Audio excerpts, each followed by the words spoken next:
Confesso para os irmãos que eu estou aqui um pouco apreensivo. É notória a presença de Deus sendo manifestada, né? Logo quando eu me acheguei ali à porta da igreja, as irmãs me receberam de forma tão calorosa. Eu falei, tem um negócio diferente nesse culto hoje. Glória a Deus, que Deus continue abençoando toda a liderança deste trabalho, Deus continue abençoando a irmã Natália que nos fez o convite. E todas as irmãs do Círculo de Oração que estão unidas no seu propósito, isso é visível, notório. E que Deus conserve esse trabalho desta forma. Amém, irmãos? Carta de Paulo aos irmãos que estavam em Roma. Capítulo 1, o verso de número 16 e o verso de número 17. Carta de Paulo aos Romanos, capítulo de número 1,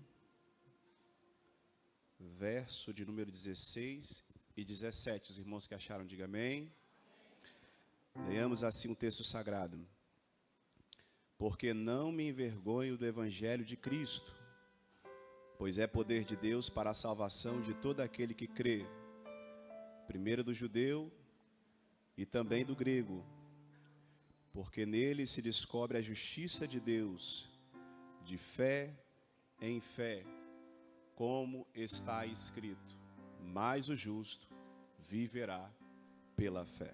Podeis assentar.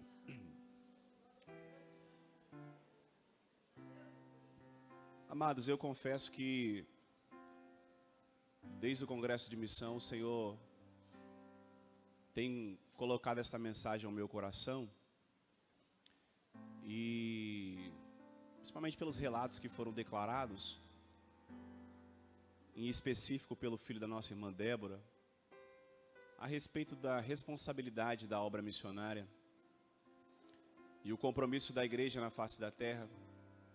O Senhor, de forma latente, trouxe esse texto ao meu coração. Pois bem, quando nós olhamos para a epístola de Paulo aos irmãos que estavam em Roma, nós percebemos que essa carta, ela é diferente de muitas outras. Por exemplo, a carta de Paulo aos Coríntios, que tinha por objetivo tratar alguns problemas locais da igreja.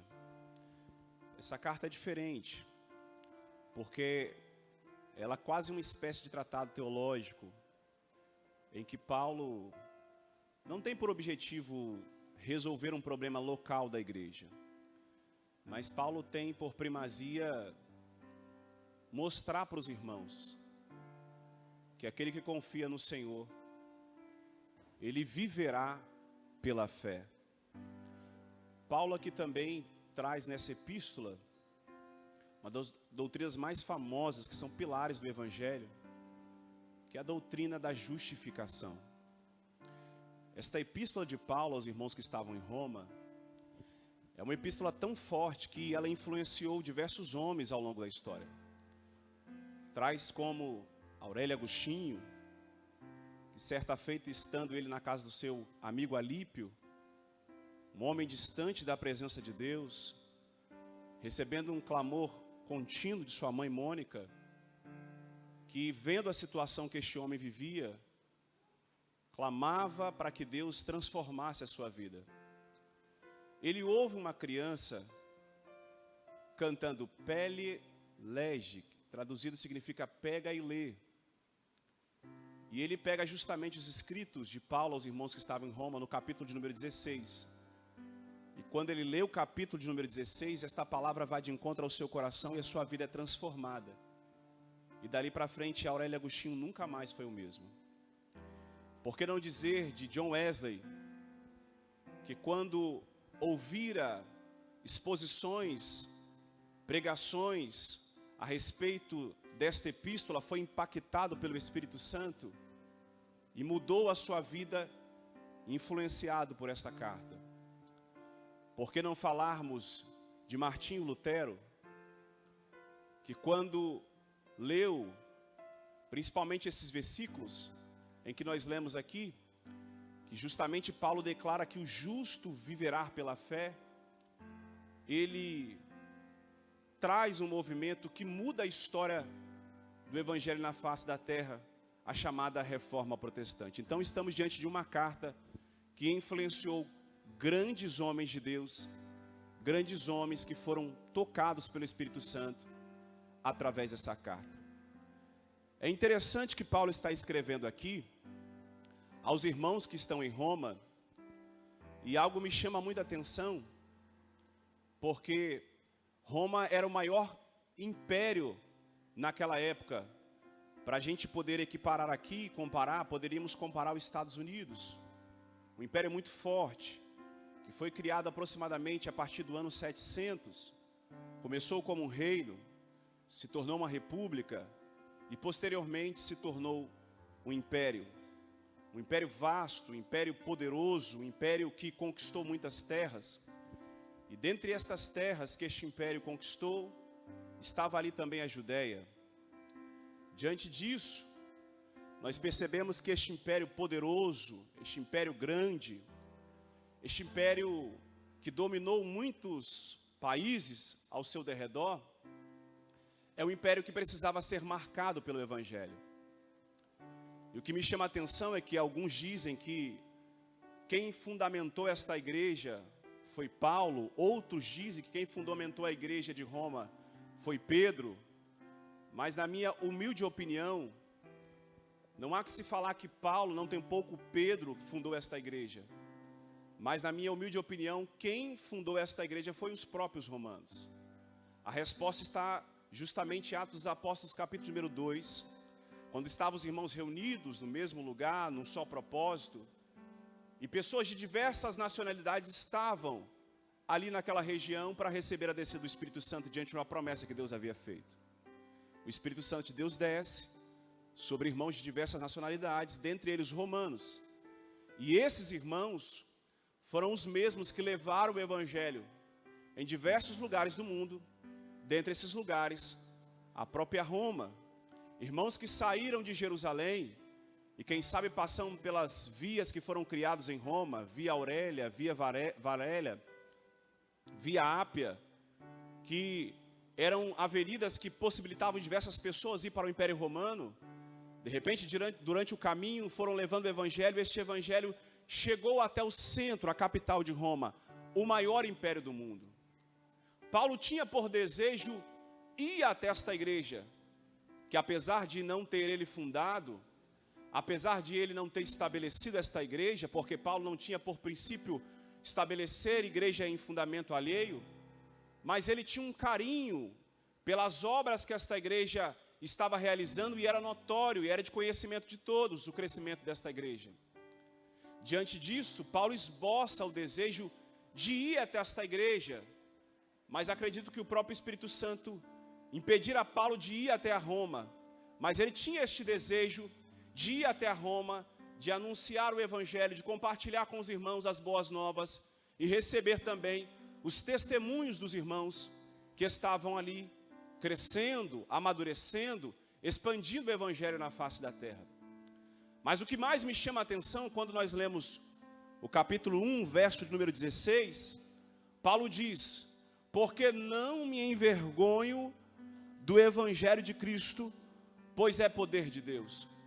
Algumas indagações bateram ao meu coração, pastora Natália, e eu comecei a me indagar, por que Paulo, um homem que tinha uma experiência, pastor Márcio, muito grande com Deus, que a sua salvação foi uma salvação avassaladora, um homem que teve um encontro com Deus e um pouco mais à frente já começou a pregar, já começou a sair por diversas cidades para anunciar o Evangelho de Cristo, por que Paulo seria tentado a se envergonhar do Evangelho?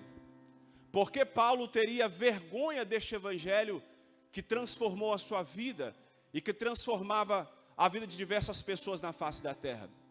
Diversos autores trazem algumas possibilidades pela qual Paulo poderia se envergonhar do Evangelho. Mas algo me chamou a atenção quando eu estava lendo alguns livros, dentre eles um livro chamado História dos Hebreus. Flávio Joséfo, ele relata que no ano de número 19 a.C., ele relata que um imperador que estava governando, que estava no império, era um homem de nome Tibério, um homem muito poderoso que estava governando e liderando aquele povo. A história diz que Tibério tinha um conhecido que tinha uma esposa por nome, um conhecido de nome Saturnino, que tinha uma esposa por nome, uma mulher muito influente no império, uma mulher muito conhecida, que tinha muitas posses, que tinha muitas propriedades, uma mulher muito rica, uma mulher que o seu esposo tinha um contato muito grande com o imperador. Esta mulher, ela recém-convertida ao evangelho, a história diz que ela tem um desejo muito grande de contribuir com a obra do Senhor.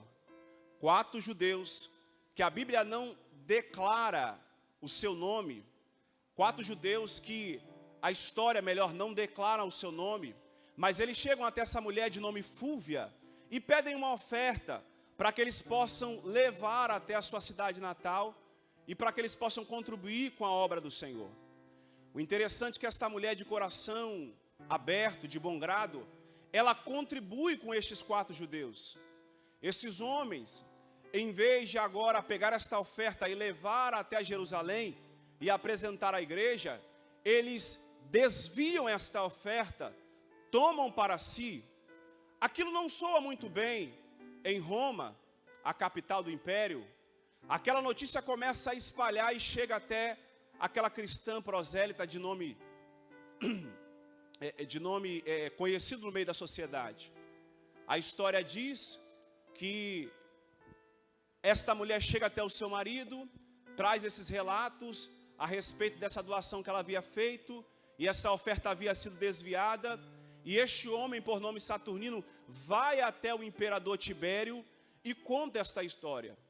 Diz a história que Tibério, muito revoltado com este caso, ele tendo um carinho muito grande por esta mulher de nome Fúvia, ele também tendo um carinho muito grande por Saturnino, ele agora vai pedir e vai decretar com que todos os judeus sejam retirados de Roma.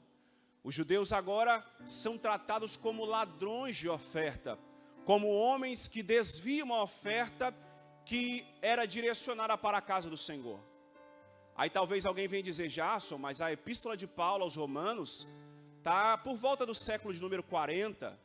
Pois bem, quando nós chegamos no ano de número 49, ou melhor, no ano de número 49, diz a história que por causa de uma contenda que Crestus levanta dentro de Roma, o imperador agora que está governando é um homem por nome Cláudio. Ele vai expulsar mais uma vez aproximadamente 4.000 judeus de Roma. Judeus agora são tratados como perturbadores da paz romana. Além de ladrão de oferta, são tratados como perturbadores da paz romana. É dentro deste contexto que eu olho para esta afirmação de Paulo, e talvez a minha memória faz me recordar que Paulo estava diante dos irmãos que estão em Roma, sendo afligido por causa desta má fama, sendo afligido por causa dessas contendas, e talvez os irmãos poderiam pensar que Paulo estava com vergonha de ir até Roma, porque os judeus eram tratados como ladrões de oferta. Pastor é ladrão de oferta. Para que dar dinheiro para a igreja, se o pastor vai desviar aquela oferta que foi colocada para a obra do Senhor? Judeus, cristãos, são perturbadores da paz romana. Ir para o carnaval pode, mas ir para a igreja, orar, dar glória a Deus, misturado com aleluia não pode. Por quê? Porque incomoda. Fazer bagunça na rua, fazer baderna na rua pode, ir para o Mandela pode, mas passar em meio às ruas da Grande Alecrim, Santa Rita, 1º de maio, dizendo que Jesus salva, liberta, cura e transforma, perturba a paz dos vizinhos. Fazer vigília diante da madrugada não pode. Por quê? Vai atrapalhar o sono da vizinhança. Era a realidade que os irmãos estavam vivendo naquela época. Mas antes que os irmãos pensassem que Paulo estava coagido e não estava querendo ir em Roma, Paulo diz: olha, eu não me envergonho do evangelho de Jesus Cristo, porque ele é poder de Deus. De repente eu estou pregando para alguém aqui que está sendo afligido por causa do amor ao evangelho, mas como Paulo está aqui ministrando para a igreja que está em Roma, eu vejo esta palavra rompendo a barreira do tempo, dizendo: nós não devemos nos envergonhar do evangelho, porque o evangelho é poder de Deus. Esses dias eu estava conversando com um amigo, e ele disse: Jason, você viu o congresso que teve lá em Brasília esses dias? Falei: vi. Você viu a repercussão que teve do pregador que estava pregando lá? Sim. E eu não sei se todos os irmãos aqui tiveram a oportunidade de assistir aquela mensagem, uma mensagem de confronto, uma mensagem de arrependimento, e houve uma repercussão muito grande. E esse colega chegou para mim e falou assim: Jason, ainda bem que ele não estava pregando aqui na igreja. Eu assustei na hora, falei: por quê? Mas você imagina que se ele estivesse pregando aqui na igreja, ia trazer um problema muito grande, ia trazer um escândalo para a igreja. E eu falei assim: meu irmão, você está preocupado com a repercussão que a pregação da palavra do Senhor vai causar? Porque Satanás, irmão, de forma sutil, tem se levantado nesses últimos dias para que nós venhamos ficar coagidos e venhamos retroceder. Mas eu vejo esta palavra rompendo a barreira do tempo e dizendo para a igreja: nós não devemos nos envergonhar do evangelho de Jesus Cristo, porque ele é poder de Deus.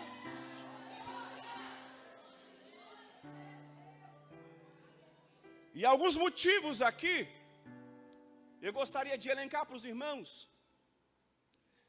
pela qual talvez Paulo, ele poderia se envergonhar do evangelho.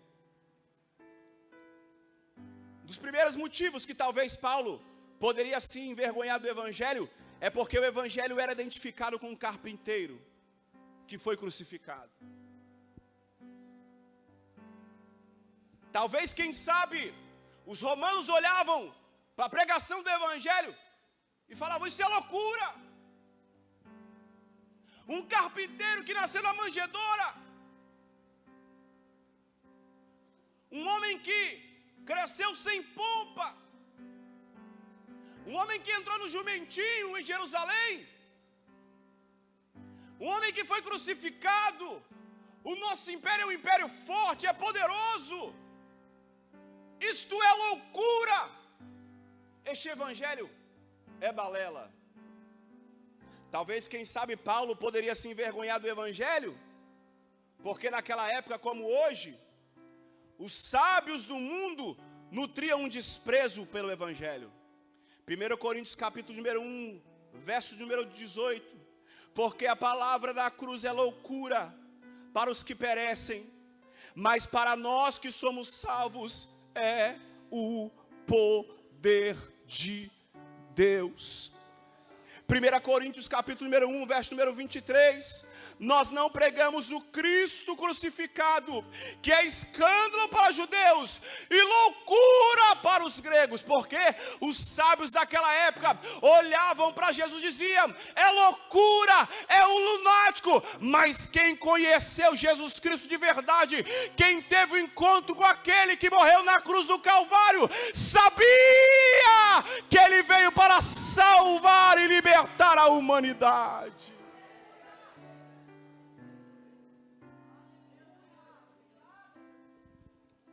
Quem sabe, Paulo poderia vir se envergonhar do evangelho, porque havia experimentado muitas dificuldades, perseguido em Damasco, rejeitado em Jerusalém, apedrejado em Listra, açoitado em Filipos.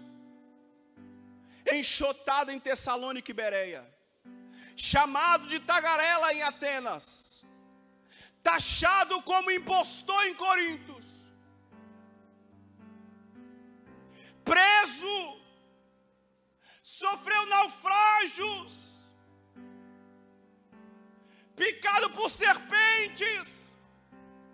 Aí talvez alguém olhava para Paulo e disse: não,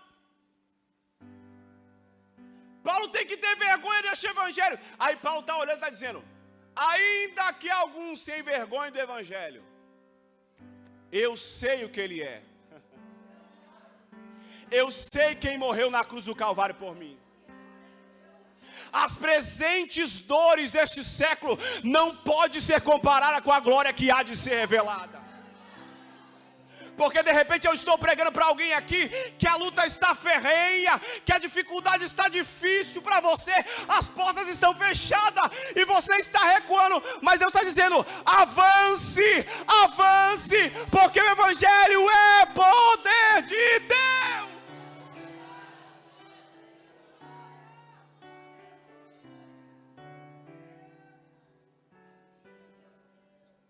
O evangelho que Paulo anunciava não era o evangelho da prosperidade. Porque o evangelho da prosperidade promete conforto e não sacrifício. O evangelho da prosperidade promete sucesso e não renúncia. O evangelho da prosperidade promete riqueza na terra e não bem-aventurança no céu. O evangelho da prosperidade coloca o ser humano no centro em vez de Deus. O evangelho da prosperidade, ele leva o ser humano a ser centro de tudo. Esses dias eu estava olhando uma pessoa pregando, irmão, na internet, e o camarada falando: Deus é o centro de tudo, mas o centro de Deus é você, colocando o ser humano nas alturas. Os pregadores coaches, irmãos, estão mais preocupados em levantar o ego do ser humano, em fazer com que nós venhamos reconhecer o nosso estado de pecaminosidade. Mas eu estou aqui, irmão, para dizer, debaixo de humildade da graça de Deus, que o evangelho poderia ser só milagre, mas ele não é só milagre. O evangelho poderia ser só porta aberta, mas ele não é só porta aberta. O evangelho é poder de Deus para a salvação. Porque o milagre resolve o problema do aqui e do agora. O milagre resolve o problema do corpo físico. Mas a salvação resolve o problema eterno. Tem muita gente que recebe milagre, mas vai ficar aqui. Tem gente que talvez nunca tenha recebido milagre, apenas o milagre da salvação. Mas quando o Salabandara sai, quando chegar no grande dia, o seu nome estará escrito no livro da vida.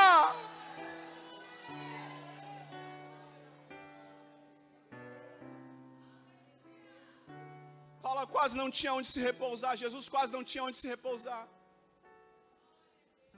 Mas combateu o bom combate e se manteve firme. A palavra de ordem para nós nessa noite é: se mantenha firme, não se envergonhe do evangelho. Porque nós estamos vivendo um período, pastora Natália, de 3 tipos de pessoas. Aqueles que se envergonham do evangelho, que não querem ser vinculados com o evangelho, porque o evangelho é cruz, o evangelho é sacrifício, o evangelho é luta, o evangelho é privação, o evangelho às vezes é altos e baixos, é frio e quente. Às vezes você está no momento de bonança, às vezes no momento de inverno, mas Jesus está com a gente. Aqueles que não se envergonham do evangelho. Mas existe outro grupo de pessoas, que são aqueles que se envergonham do evangelho. Ele até vem na igreja, ele até participa do culto, ele gosta da palavra que é pregada, mas quando é hora de ter um compromisso com Deus, ele não quer vínculo. Porque o evangelho é renúncia. O evangelho é morrer para viver. O evangelho é perder para ganhar. E as pessoas só querem ganhar. É a vontade do homem no céu e não a vontade de Deus na terra. É em vez de vir para oferecer, em vez de vir para sacrificar, é o receba, é a troca, é a barganha. Mas o evangelho é sacrifício, vale a pena ser fiel. O tempo já está acabando, daqui a pouquinho nós vamos sair daqui, igreja.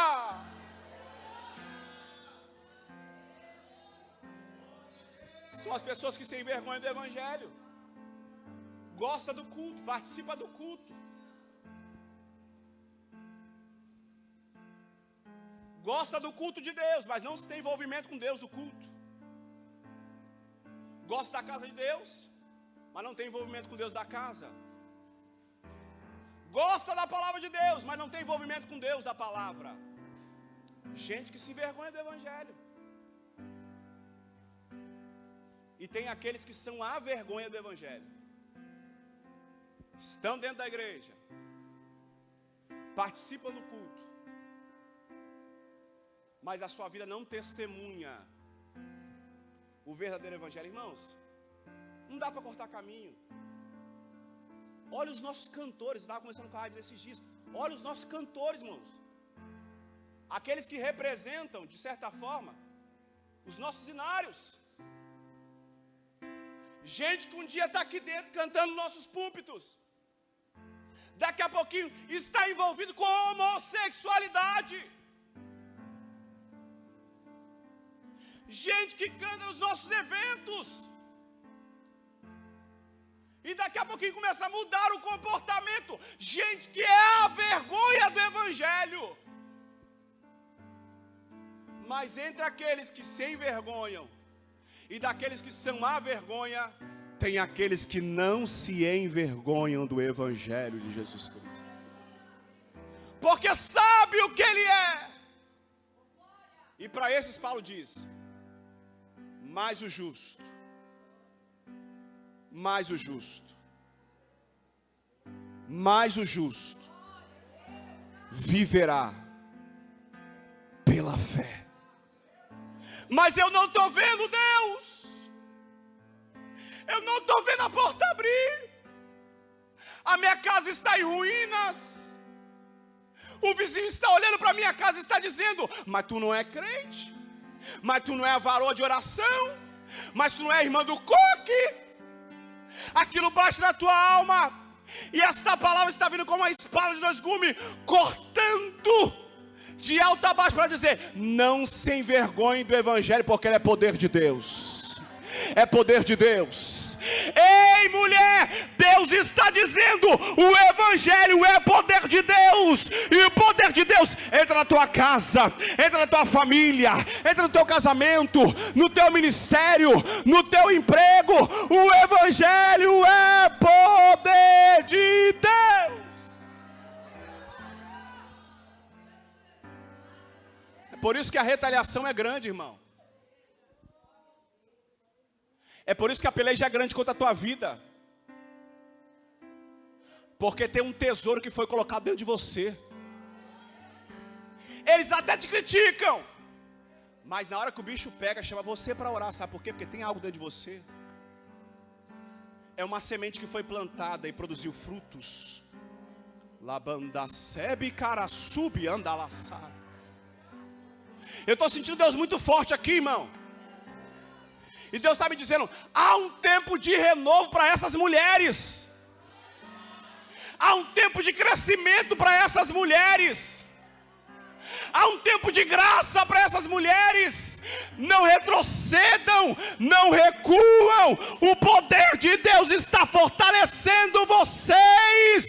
Vocês são heroínas da fé. Deus está contigo. Deus está contigo. Deus está contigo. Deus está contigo. Deus está com você.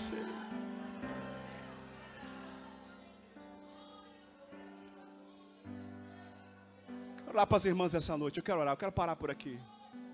Coloque-se de pé.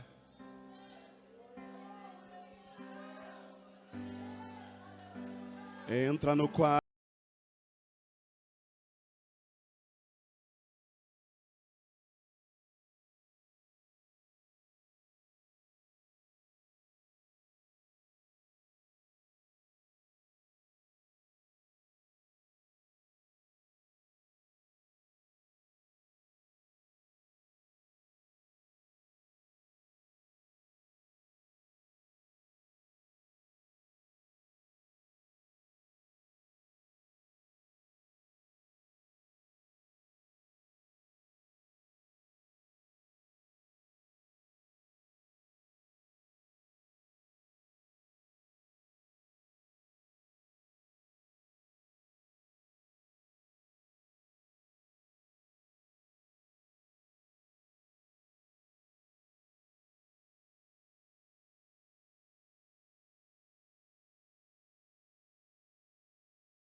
Deus conhece tua estrutura, sabe o que está fazendo, e mesmo que seja difícil, não pare, Ele está vendo. E colheu todas as suas lágrimas e mandou a te falar. E pegue o que Ele te entregou e volte para o mar, que é o teu lugar. Quem mandou? Quem mandou? Volte para o mar. E no lugar da tua vergonha. E quem mandou? E quem mandou largar a rede? E quem mandou você parar? Volte para o mar.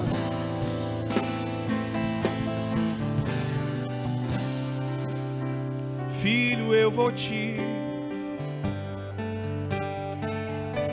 Pastora, vocês podem descer e ministrar sobre as irmãs? Pode? Pode. Pode.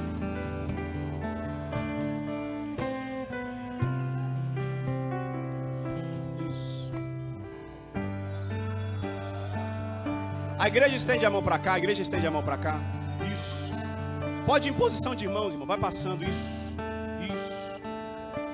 Renova, Jesus, essas mulheres. Renova essas mulheres, Jesus. Vai fortalecendo, porque nós não temos vergonha do Evangelho. O Evangelho é poder de Deus, ó Pai. Poder de Deus para tratar as nossas feridas, as nossas dores, as nossas percas. Poder de Deus para nos fortalecer em meio à noite escura e fria.